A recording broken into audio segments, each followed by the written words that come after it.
Bonjour, c'est là. Si vous permettez, je vais vous présenter ici une correction interactive. Lorsque je dis interactive, c'est-à-dire avec quelques logiciels et des flashs pour expliquer les problèmes de l'examen. Bon, en tout cas, vous allez trouver tout ça sur ma chaîne YouTube qui est Baki Physique. Bon, on passe aux choses sérieuses. Voilà. Là, je vais vous montrer l'examen. Bon. L'examen 2024, session de rattrapage. Voilà. Il est là, devant vous. Donc, je commence avec la chimie, je passerai après au PC et aux sciences maths, mais maintenant, je passe à la première partie de la chimie. Regardez là. Donc, normalement, c'est très simple. Donc, pour simplifier, voir très bien, donc je vais passer au mode diaporama. Voilà. Voilà, donc, c'est le traitement de l'acide azélaïque. Voilà. Qu'est-ce qu'il dit? Donc, l'acide azélaïque est un composé organique, comme vous voyez très bien ici, composé. Donc, je vais prendre un surliner et voir. Oh, c'est bon, comme ça, ce sera très bien vu. Voilà. Regardez là, c'est un composé organique de C9CH16O. Alors, si vous remarquez très bien ici, le problème, c'est pas aussi simple. Vous avez ici 4 oxygènes. Donc, normalement, la fonction acide organique, ça demande que 2. Donc, il y en a 2 autres oxygènes que c'est pas.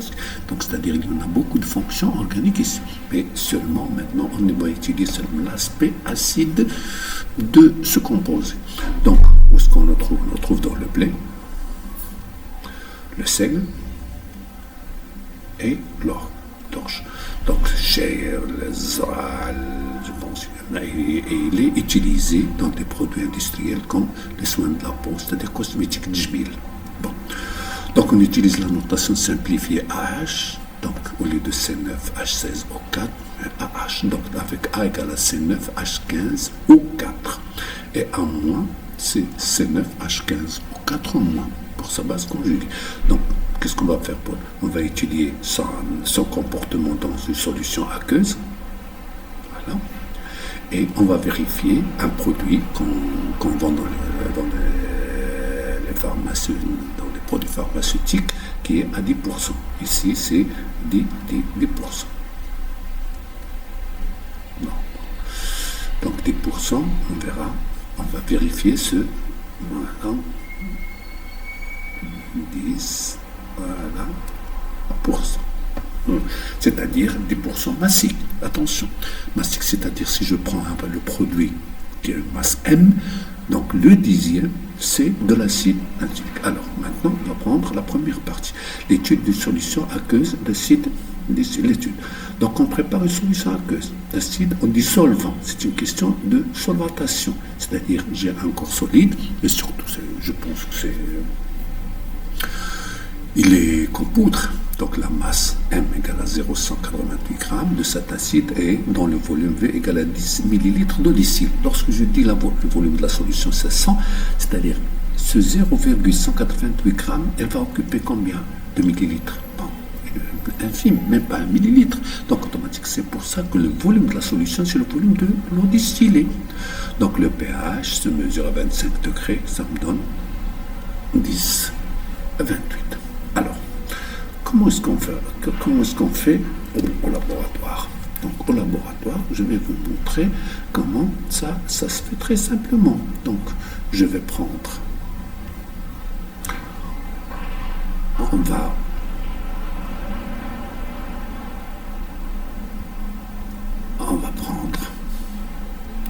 rentrer au labo, si vous voulez. Donc, ici, je vais prendre un petit logiciel, une petite application qui va me faire préparer cette solution. Donc, c'est quoi ça? Donc je vais prendre moi azélaïque, c'est très rare que je le trouve, donc je trouve, mais il me donne ici les acides existants, ici n'existe pas, donc je prends un autre acide. Donc seulement je vais faire entrer quelques paramètres donc je prépare une solution acide. Donc j'ai ici le pêcheur, donc j'enlève la burette et l'agitateur. Voilà, donc j'ai ici une solution et je vais mettre une solution. Donc voilà, je vais mettre une solution dans le bécher. Donc dans une solution de le bécher, c'est, je vais laisser 0. Donc j'ai 100 millilitres. Voilà, 100 millilitres. C'est ça. Donc je vais voir combien ça me donne pour le pH. Voilà. Donc je vais voir le pH, combien il va m'indiquer. Regardez là. Donc, le pH mètre, il doit me donner. Donc voilà, je vais le mettre. Alors là, il me faut un paramètre pour. Voilà, donc c'est une solution qui est acide. Donc là, les graphes, ici le tableau, ici les paramètres. Ici, j'ai mis un acide. Ah non, pourquoi ça ne change pas? Donc j'ai ici un autre acide. Voilà. Ah oui, donc il faut 4, je vais mettre, moi je l'ai donné ici. 4,54. Donc, et regardez très bien. Donc, ça dans le bécher, les paramètres, donc je vais regarder. Voilà, il m'a donné 3,28. Donc, c'est-à-dire ici, j'ai 100 millilitres où j'ai fait dissoudre 0,188 grammes de l'acide azylique, j'ajoute de l'eau jusqu'à 100 et automatiquement, il me donne. Donc, voilà. Donc, je pense que ça c'est suffisant pour préparer une solution. Je mets l'acide dans l'eau et c'est fini. Alors, maintenant, regardez ce que vous avez ici. Là, qu'est-ce que j'ai? J'ai ici, donc là, c'est la masse molaire. C'est 9 fois 12 plus 16 plus 4 fois 16 et la 4. Donc la masse molaire, c'est 188 grammes par mol. Voilà. Donc ça seulement une étape. Si vous remarquez très bien dans toutes ces questions, ils sont seulement de point de vue théorique. C'est-à-dire, on va essayer de voir comment ça fonctionne. C'est une écriture d'équation, un tableau, un calcul de taux, voilà, calcul numérique, c'est le calcul littéral de taux, maintenant, est une déduction. Et on va montrer l'expression de la quotient de réaction et on va déduire pKa et le phénomène qui est prépondérant ou qui prédomine dans ce pH. Donc le problème c'est simple, donc ça ne demande de rien. Alors, maintenant, qu'est-ce que j'ai? Donc j'ai ici je vais changer si vous voulez la couleur. Je vais prendre le vert, ça va vous plaire. Donc ici j'ai, comme on a dit, un bécher. Voilà. Donc premièrement, donc, comment ça se fait l'expérience? Il faut faire attention. En premier, je mets la masse M égale à 0,188 grammes. Et en deuxième temps, j'ajoute de l'eau distillée, jusqu'à ici avoir un volume égal à 100 millilitres. Donc, après, je vais mettre la sonde. Donc, le pH mètre, il doit être étalonné, c'est normal. Donc, si vous avez besoin de l'étalonnage, on verra ça après. Donc, qu'est-ce que je mets ici? Je mets la sonde. Donc, la sonde, il est comme ça. Voilà. Donc, quand je mets je règle la température, etc. Le tableau, c'est connu. Donc, normalement, ce pH mètre, il va me donner un pH égal à 2, 3,28. C'est bon. Alors, c'est tout ce qu'il est. Alors, maintenant, je passe. Donc, ici, si vous voulez, donc, voilà. Voilà. Donc, voilà. Premièrement, c'est la réaction. C'est l'acide AH avec de l'eau, il est classique.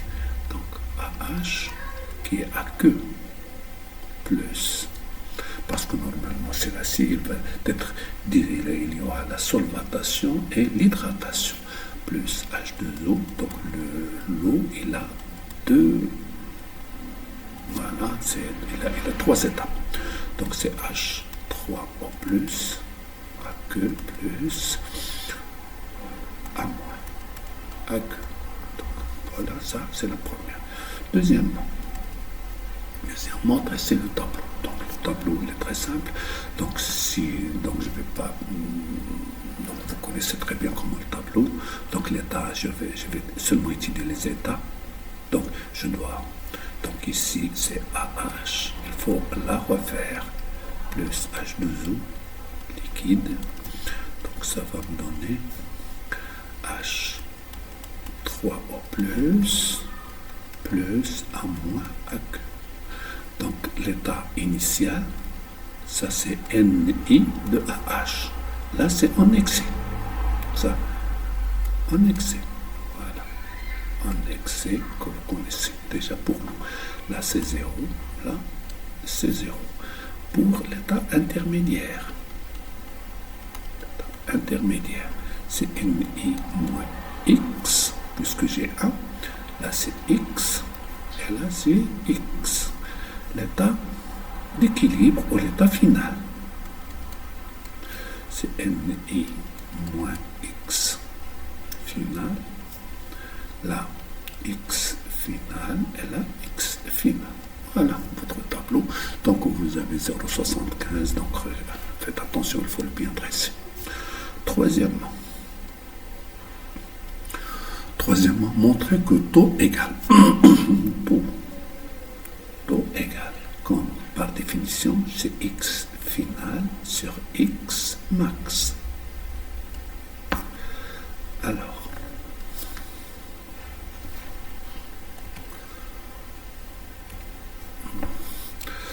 X final. Donc je vais prendre le rouge.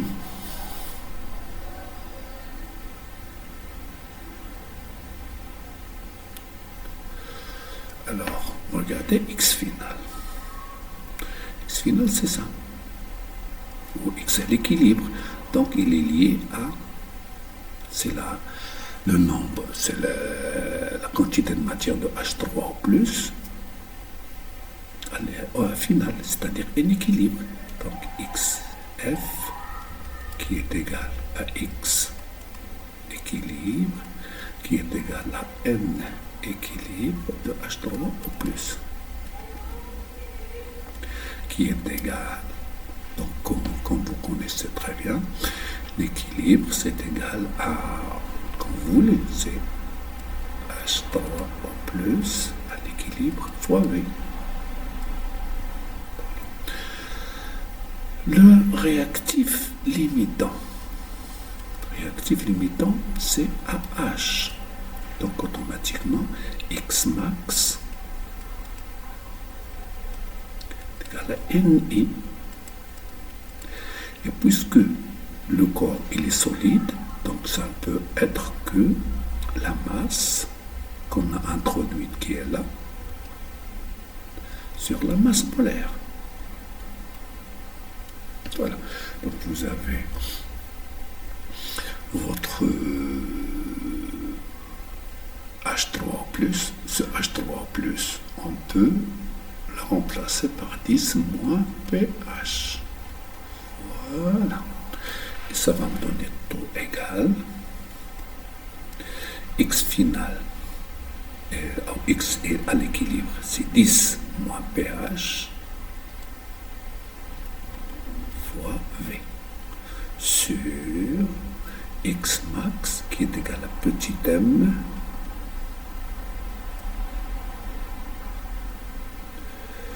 bon, je vais l'écrire ici ou bien je vais montrer ici taux égal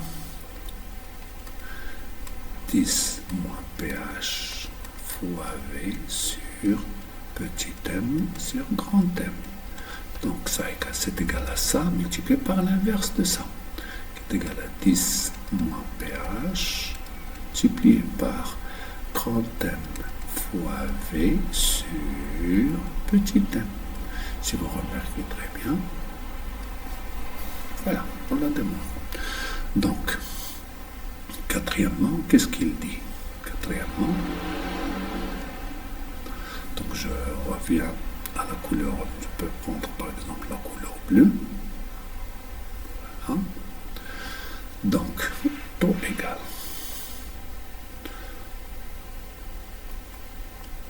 Avec application numérique, 10 moins 3,28 multiplié par 188 multiplié par, regardez là, le volume il est ici, voilà, il est là, c'est 10, c'est 100 fois 10 moins 3, c'est 10 moins 1 sur petit m, c'est 0,88, 188 égale.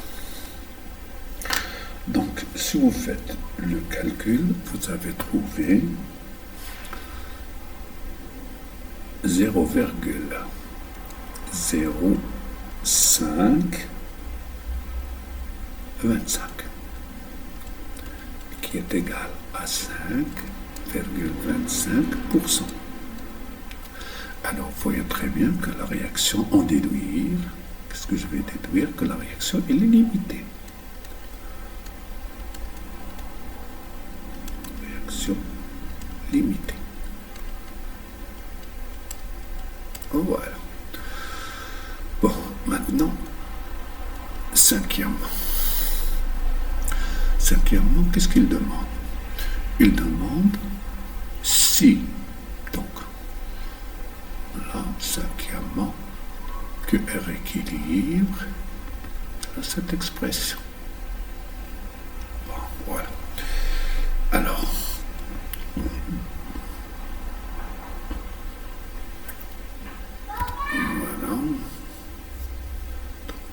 Donc on verra.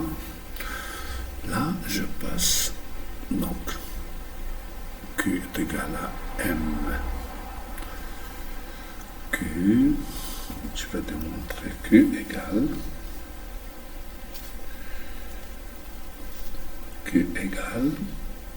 M taux. M taux carré sur MV pour 1 moins taux. Voilà, donc, alors allons-y avec moi. Bon,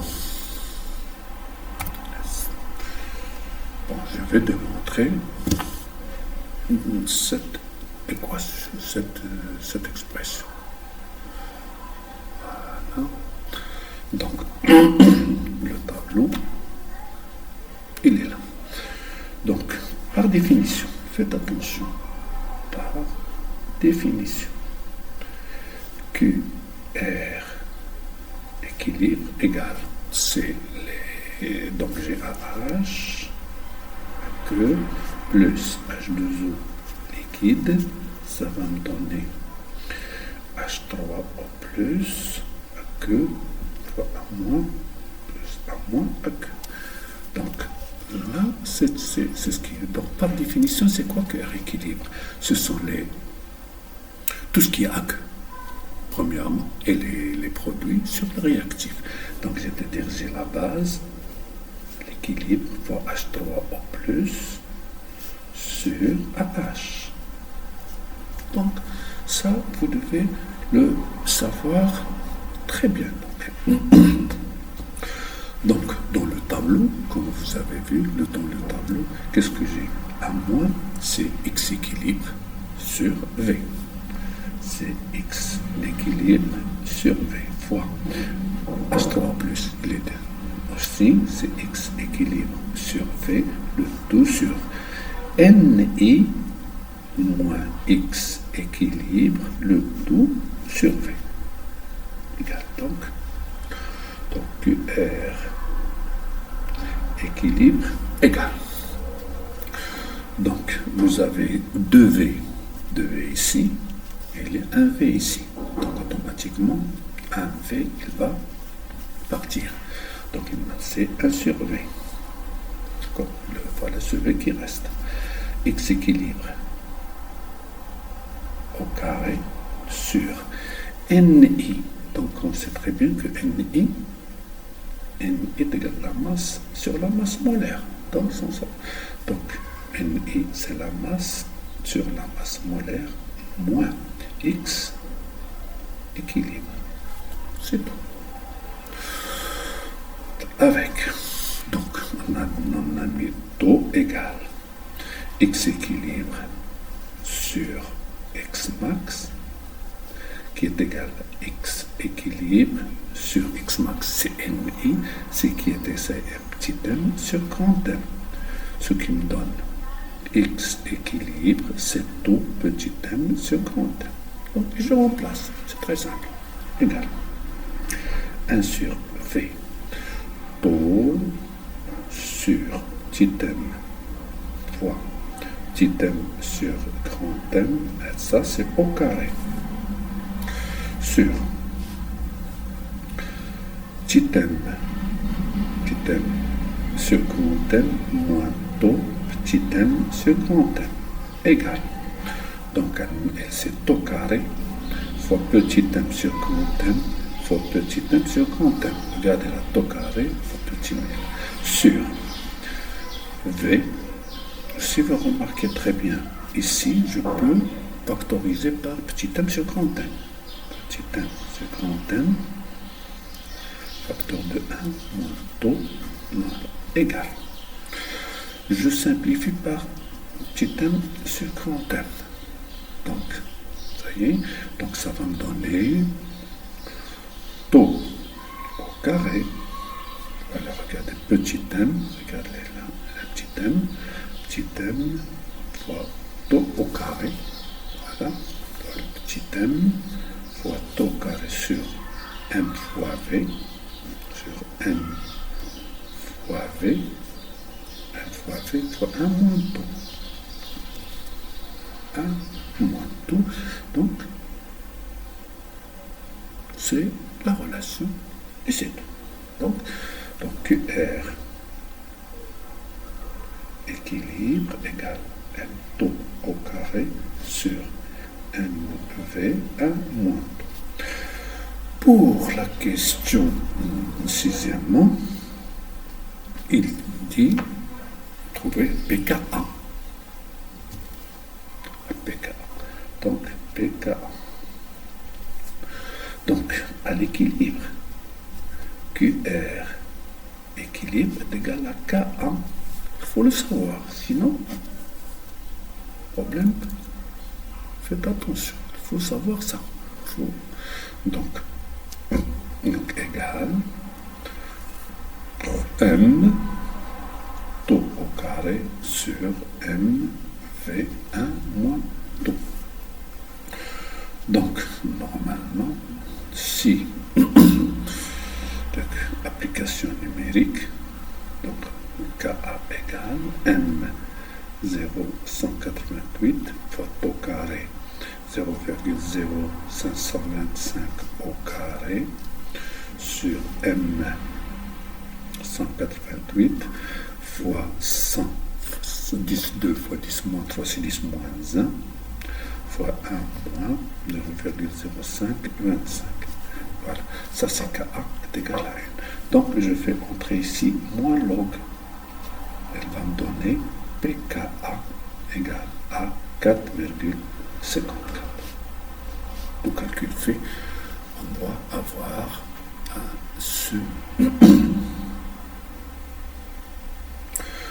ce résultat-là. Eh bien, voilà, c'est bon. Je pense que c'est bien clair. Bon, c'est ça ce qu'il y a. Et donc, ça, on a démontré que pKa est égal à 4,54. Qu'est-ce qu'il me donne? Qu'est-ce qu'il me demande? On nous demande maintenant qui domine, déterminer parmi les espèces AH et A-, l'espèce dans la solution à l'équilibre. Donc ça, c'est septièmement. Bon, si vous voulez, on continue ici. Donc, normalement, qui domine? On a déjà la relation de prédominance. Donc, il faut comparer le pH avec le pKa. Donc, la relation qui est toujours Ka égale, qui est égal à QR équilibre, qui est égal à A- fois H3 plus sur AH. Donc je répète toujours pour bien assimiler les choses. Donc là, je divise par H3 plus Ka sur H3 au plus égale A- sur AH. Donc vous voyez très bien, si ce rapport est supérieur à 1, donc c'est A- qui prédomine. S'il est inférieur à 1, c'est AH qui prédomine, c'est tout. Donc là, qu'est-ce que je fais? Je vais entrer ici moins log. Moins log. Donc, moins log Ka sur H3 plus égale moins log de Ka plus log de H3 plus. Pourquoi? Parce que c'est log de Ka moins log de H3 plus. Je fais entrer le moins, donc ça change. Égal à moins log de A moins sur AH. Donc pour ce moins, donc est égal à log de AH sur A moins. Il faut inverser les choses. Donc là, c'est pKa. Donc pKa. Ça, c'est moins pH. Est égal à log de AH sur A moins. Donc, alors, qui est le supérieur? Donc, j'ai pH égale à 3,28. pKa est égal à 4,54. Vous voyez très bien que pKa est supérieur à pH. Donc, pKa moins pH, il est positif. Bon, c'est normal. Donc là, c'est positif. Donc ça, c'est positif. Donc, pKa moins pH positif. Ce qui donne que log de AH sur A- positif. Le 0, c'est quoi? C'est log de 1. Log de 1. Ce qui donne que AH supérieur à A-. D'accord? Supérieur à A-. Donc ce qui me donne que AH prédomine. Et voilà. Et bonne chance.